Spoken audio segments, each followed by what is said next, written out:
Hello, class.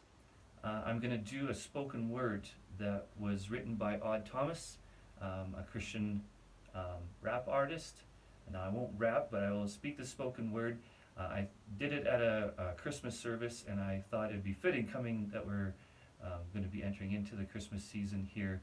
And I found that the words convey the heart and the theology and the meaning of Christmas in a very concise way, and hopefully in somewhat of an engaging way.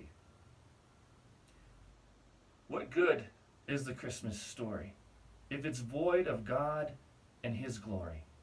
What's the worth of the words peace on earth if it's not rooted in the truth of Christ's birth?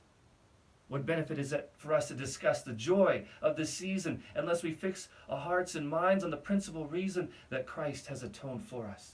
See, Christmas is more than just a story of a baby born in a manger, more than a poor fiancé engaged to a humble virgin teenager, more than a magi, more than gold, frankincense, and myrrh. It's more than a narrative of a nativity scene. It's so much more that occurred. It's the coming of the Messiah, the fulfillment of all Old Testament promises, the prophecy of the suffering servant and all of his accomplishments. The second person of the Trinity commissioned to abandon his position and literally set aside the independent exercise of his attributes in full submission.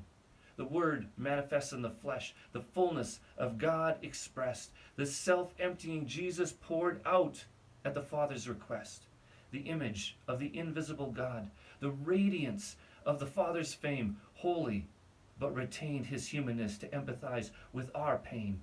He was unjustly crushed, chastised, cursed, and shamed, mocked and adorned with a crown of thorns, disgraced, but he still faced the grave.